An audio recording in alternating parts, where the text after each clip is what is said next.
Why, in your opinion, does the president not comment on your tapes at all? Because it's true. And everyone in the president's circle knew. And they didn't just know, they actively ensured the functioning of this criminal group, as NABU now calls it. Remember, this message was very actively promoted by the authorities in 2022. Let's fight corruption after the victory. Well, these people sold out our victory. You've probably seen by now that President Volodymyr Zelensky's former chief of staff Andriy Yermak was charged with money laundering this week. This development would have been unimaginable just 6 months ago, when Yermak was still the second most powerful person in the country. But this story is not just about him, and it did not begin now. Yermak is one of several people implicated in corruption and money laundering cases investigated by the National Anti-Corruption Bureau, also known as NABU, and Specialized Anti-Corruption Prosecutor's Office, or SAPO. These agencies suspect that a whole network of people operated a number of corruption schemes and laundered money during the war. Meanwhile, a smaller circle allegedly used at least part of these funds to build luxury homes outside Kyiv. According to the investigations, the houses could belong to Oleksiy Chernyshov, former deputy prime minister and a friend of Zelensky's family, Timur Mindich, Zelensky's former business partner, Andriy Yermak, and someone identified as Vova, a short form of the name Volodymyr. We know this is a complex story to follow, especially from abroad. But it is one of the most important investigations in wartime Ukraine, and how it develops could truly define the country's future. To help you make sense of it, we invited someone who has followed the story closely since the very beginning. Mykhailo Tkach is one of Ukraine's most prominent investigative journalists, and probably even feared by much everyone in the power.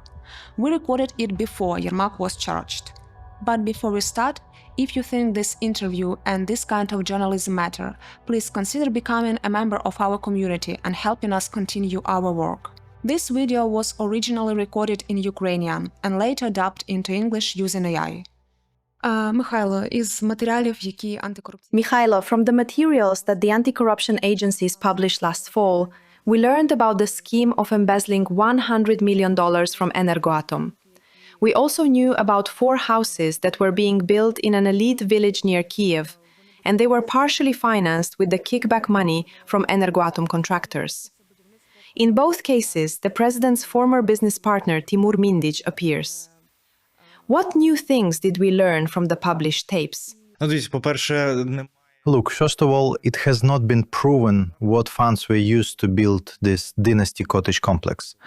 The most important thing that we learned from the newly published Mindich tapes on Ukrainska Pravda is that before this publication, everyone understood that this complex existed, that Chernyshov, the former deputy prime minister, godfather of the president's family and former minister of unity, was involved in the construction, and so were companies and individuals affiliated with him. Everyone understood this as of November last year.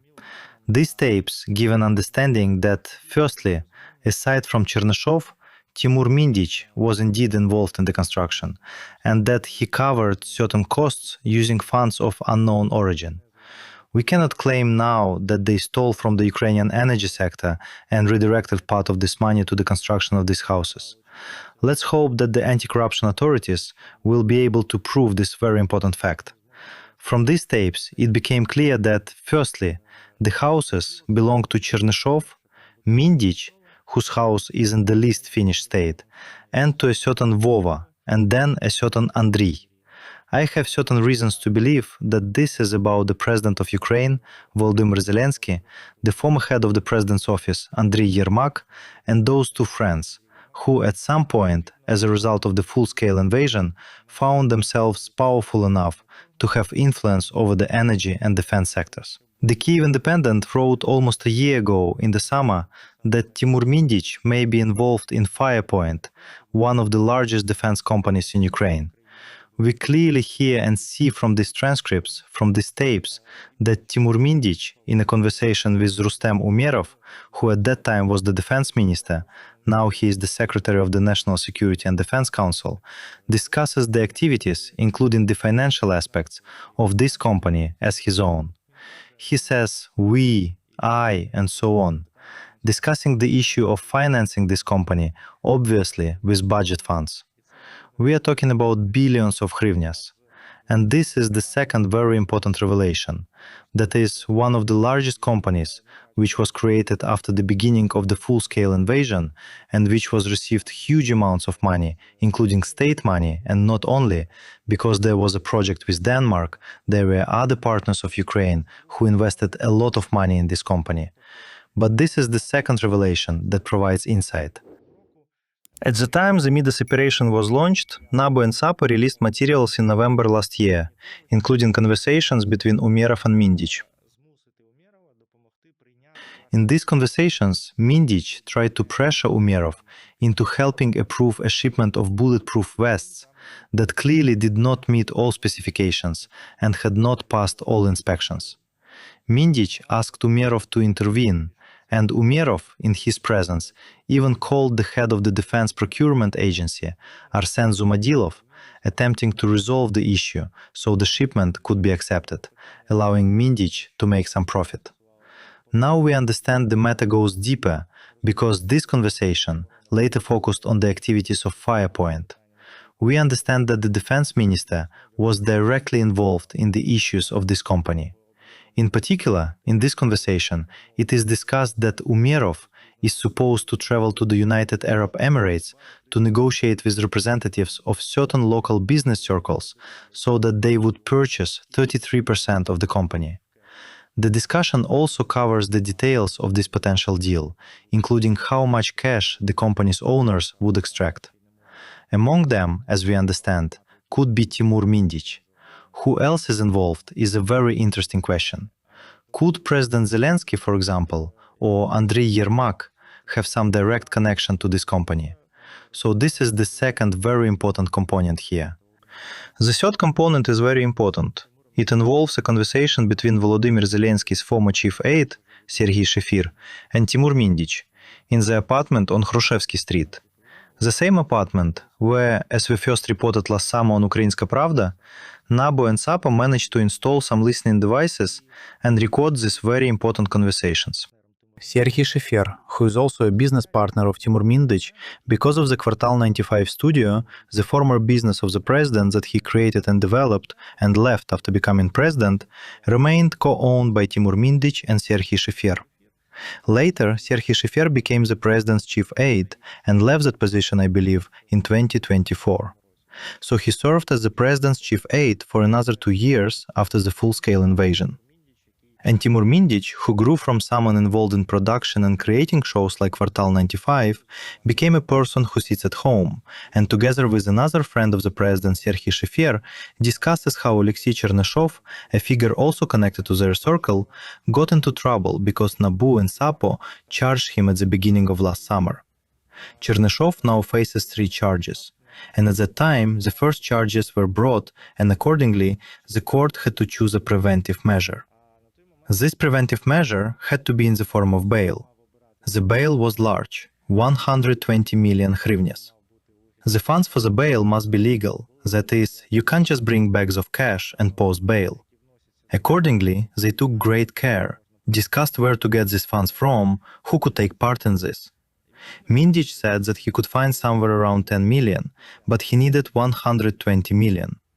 And this is a very important conversation, which indicates that they have certain reserves which are mentioned there.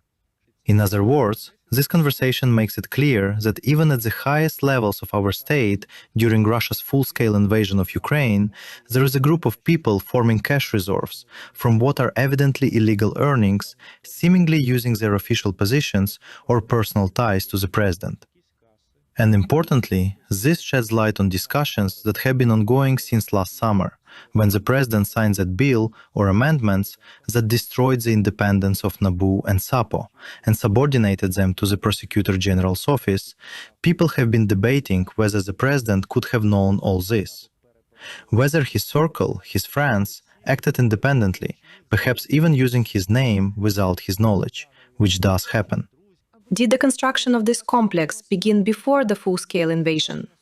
The situation is as follows. There was a plot of land. This is important to understand. It is the most expensive land in Ukraine, and throughout modern Ukrainian history, all political elites have tried to live there, build, and be part of that environment. Construction there was initiated in particular by Chernyshov and individuals affiliated with him before the full-scale invasion. Once the invasion started, the construction was essentially frozen. Construction resumed in mid-2022 and was projected to be finalized in 2025.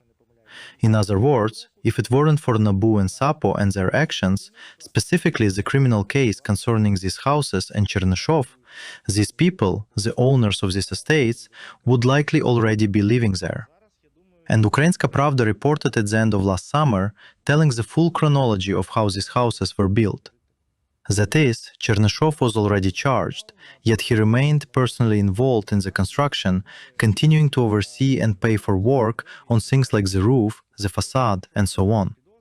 And this is an extremely cynical story, because Chernyshov, if you look at his background, has come a long way, essentially starting from nothing. And under President Zelensky, he almost reached the position of prime minister.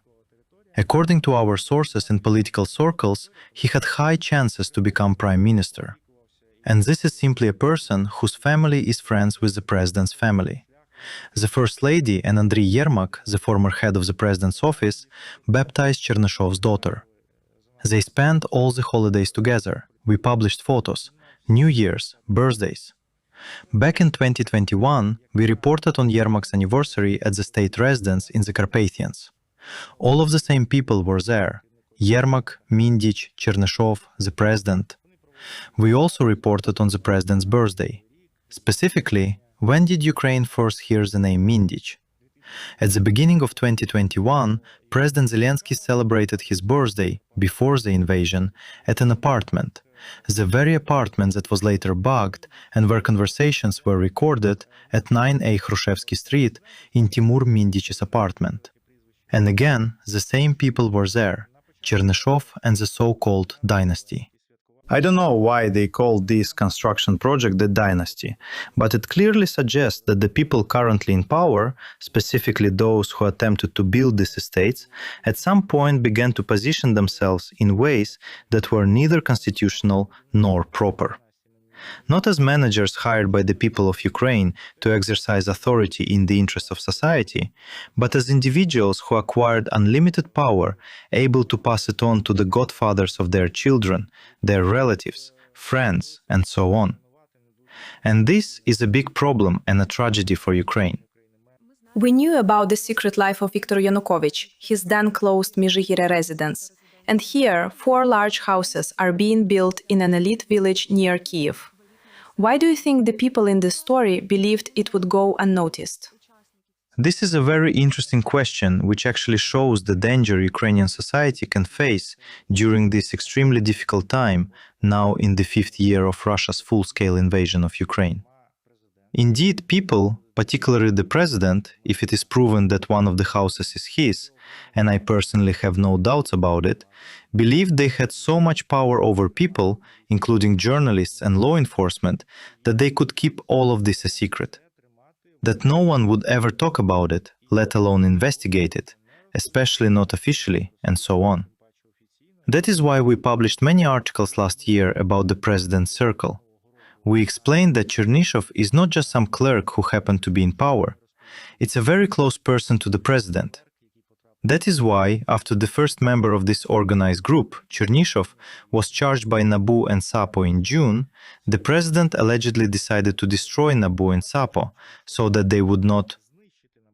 So it was actually the president's decision? Obviously. We even provide a quote in our article that people who were present at the meeting told us. The president gathered his inner circle and said, "They got into the family." Obviously, this statement and his subsequent orders have nothing to do with the law, but we can draw conclusions from this about how he perceived himself, his power, and his inner circle. He considered them family. According to him, independent law enforcement bodies were interfering with the family, and therefore they had to be destroyed. There was also pressure on Ukrainska Pravda during that period, when we were informing Ukrainian society about what was happening, who these people were, how they were connected, and what Ukraine stood to lose if NABU and SAPO were destroyed. And at that moment, did he not understand what the consequences could be on the international stage?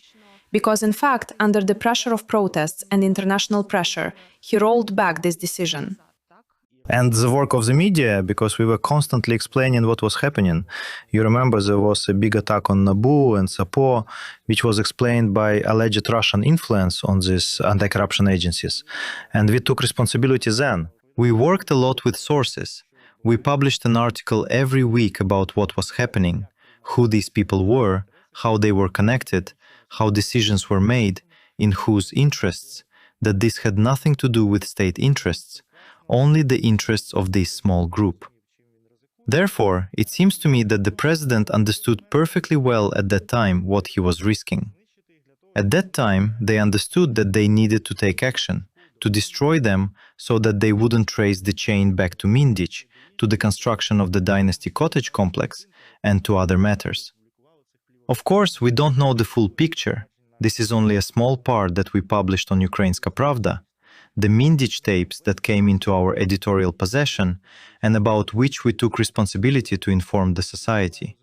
And we don't fully understand the scope of information, how far NABU and SAPO were able to reach.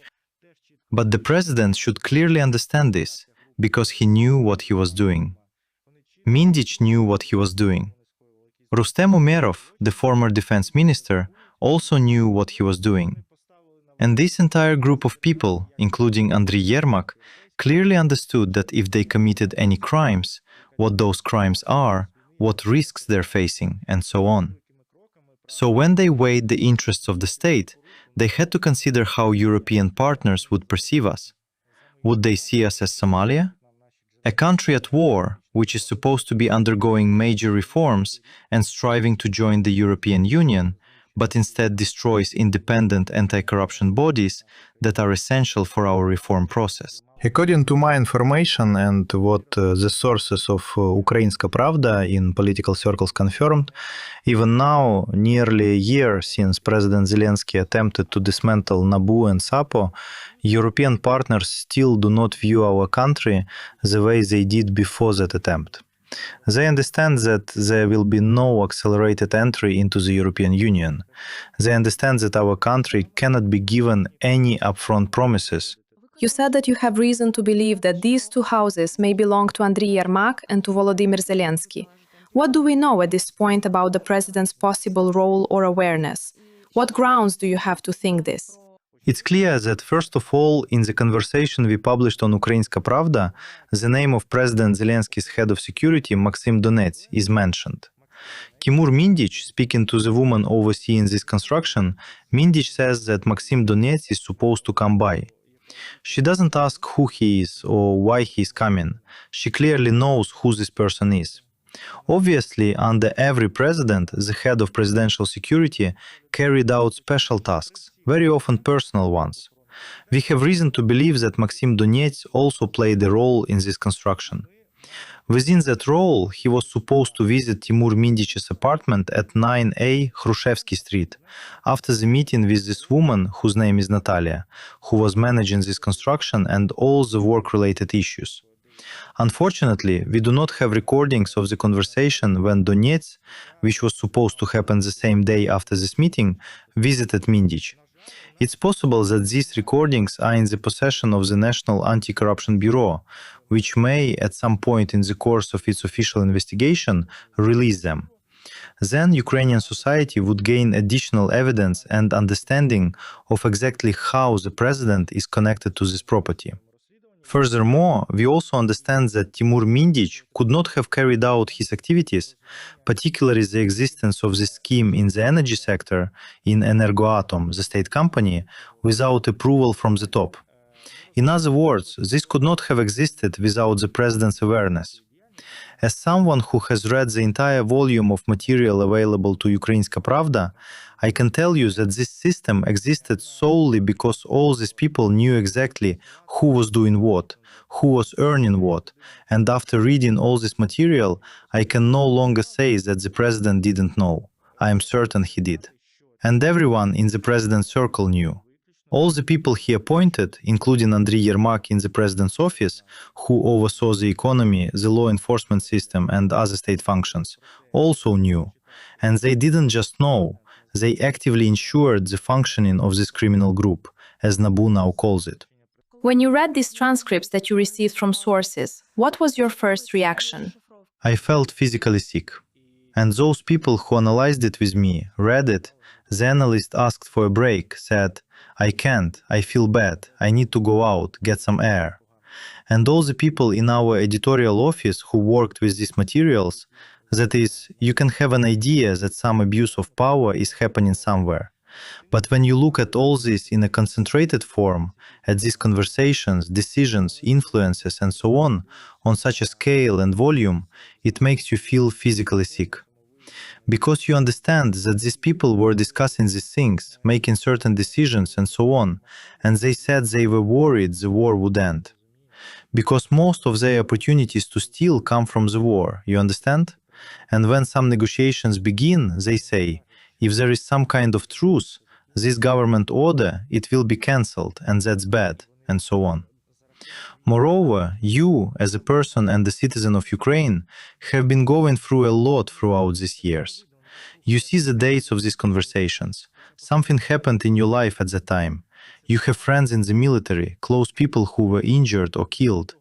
And you realize that all this happened in the same space and time. It makes you feel physically sick.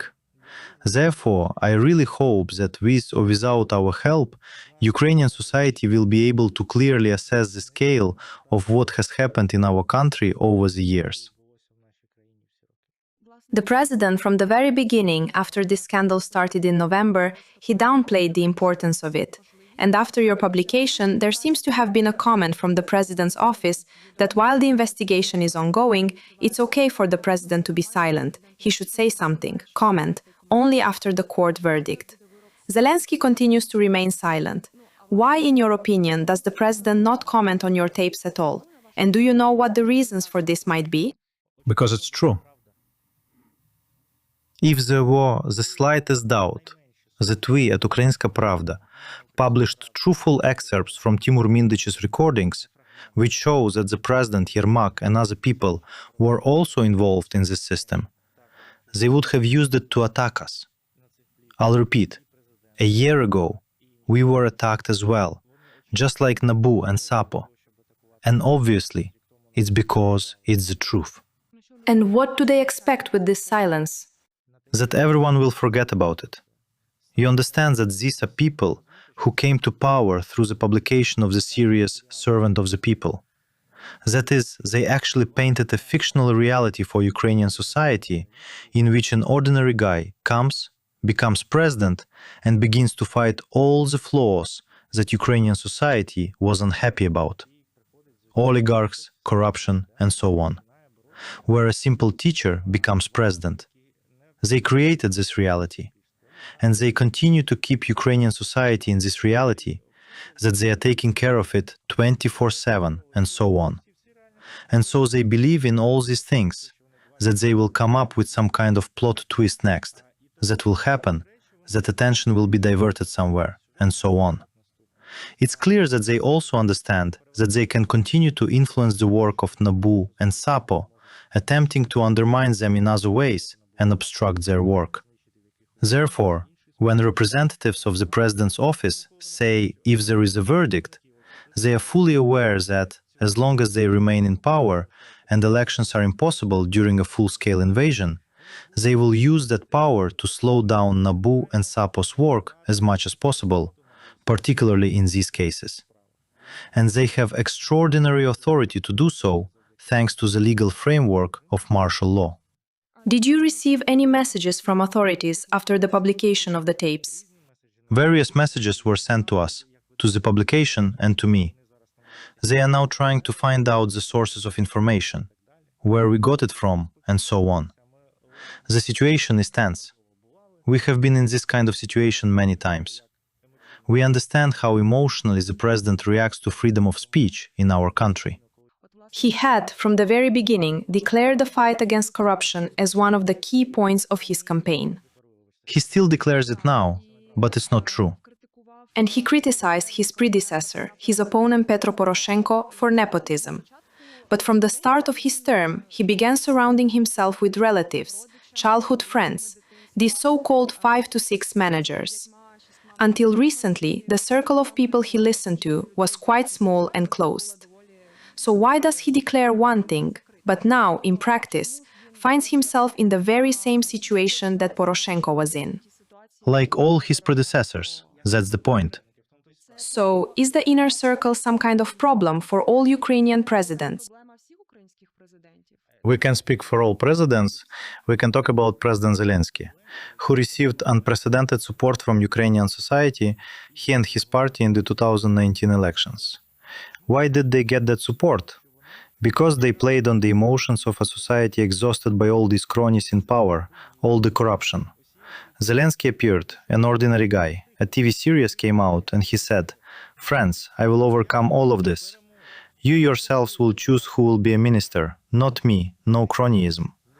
I believe that you can't really compare Zelensky's situation because society gave him this mandate. He said, "I will do this." People told him, "Take all the power." No other president ever had that. There was always some opposition. Zelensky had a parliamentary majority for the first time and probably for the last time. He could appoint all the ministers, he had full power, he had the speaker, and he didn't have to negotiate with anyone.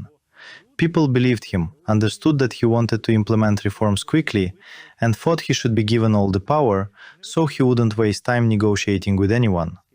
And they gave it to him. But how did he use it? That's why you can't compare him to other presidents. All Ukrainian presidents underestimated Ukrainian society, which is constantly developing, constantly moving forward, which stopped the Russians already near Kyiv. People physically stopped those tanks and armored vehicles. And again, this is another government that underestimates Ukrainian society, that thinks it can deceive it, that believes it can make it look like you're working 24/7 to save the country, while simultaneously building mansions. So, in terms of underestimating Ukrainian society, this is yet another group of people who came to power and thought they could fool the people. I believe they didn't succeed. In that case, in your opinion, what is Zelensky's political future, given this whole scandal? Will he run for president again?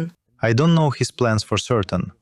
About a month ago, there were discussions in the president's office about the possibility of another 2 or 3 years of full-scale invasion, depending on various circumstances. And the president was saying that if there were another 3 years, that would make it 10 years in power, effectively 2 terms. So he was already thinking about whether to run after that or not, since it would actually be 2 terms. How does this work legally? Because technically he wasn't elected a second time. Right now, he could be considered as acting in the role. And this might not even count as a second term. This is very important. Considering their influence over the courts, the judiciary could make any ruling. They could count these 10 years as 5 effectively. The president cannot be a subject of NABU or SAPO investigations while in office, because he is the only person in the country with immunity from investigations by NABU and SAPO. This was set up when these institutions were founded to prevent political influence. So the president has immunity, but his friends do not. And when their attempt to destroy NABU and SAPO failed, they realized that they were in great danger. Mindich fled to Israel, where we found him at the end of last year. Chernyshov is still here, Yermak is still here. What will happen next? I don't know. But it's clear that we must understand that the president has immunity from NABU and SAPO while in office. How long he will want to stay in office, how this will align with public opinion, and what will happen in the country, there are too many unknowns to draw conclusions.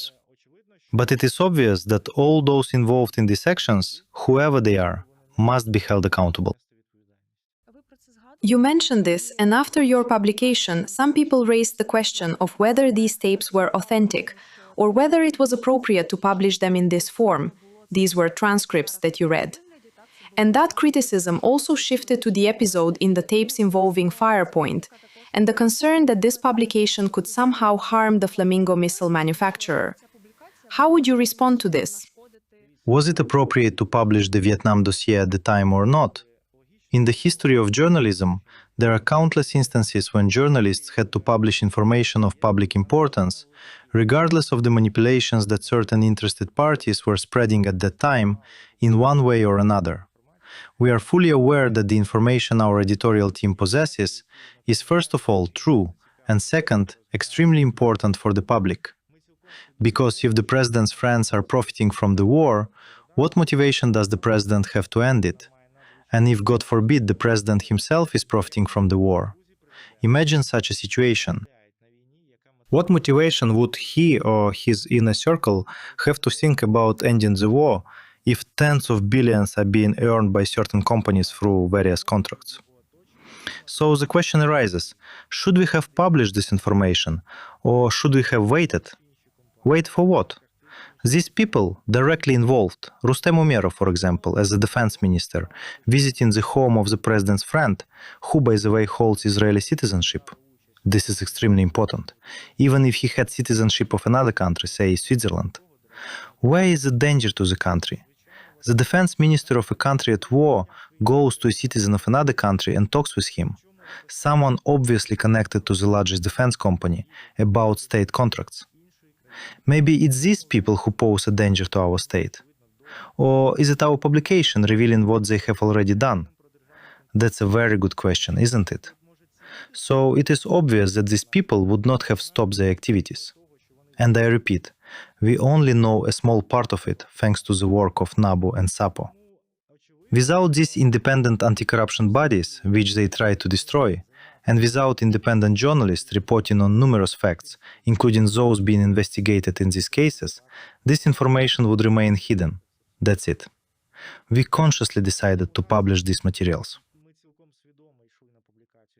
You didn't have any doubts, did you? Obviously, we have doubts about any issue. We deal with very important topics that concern the functioning of the state. And all of these topics are discussed in our editorial meetings. We cannot make decisions unilaterally. We are not the president's office. We are a responsible editorial team that discusses what information we have, how we verify it, whether we understand it, and how we can analyze it. Accordingly, we communicate with sources. Having the full picture and understanding our responsibility, we make decisions. We publish what is important for Ukrainian society. What is happening on these tapes needs to be stopped immediately. Remember, this message was very actively promoted by the authorities in 2022. Let's fight corruption after the victory. Well, these people sold out our victory. What victory? We will not win if we do not stop corruption. Thank you for watching this video. I believe that conversations like this with Mykhailo Tkach help our international audiences better understand the realities of Ukrainian politics, corruption, and the broader context of what is happening inside Ukraine. The Kyiv Independent is powered by its viewers and readers, and your support makes reporting like this possible. If you'd love to support our work or become part of the Kyiv Independent community, follow the link in the description below.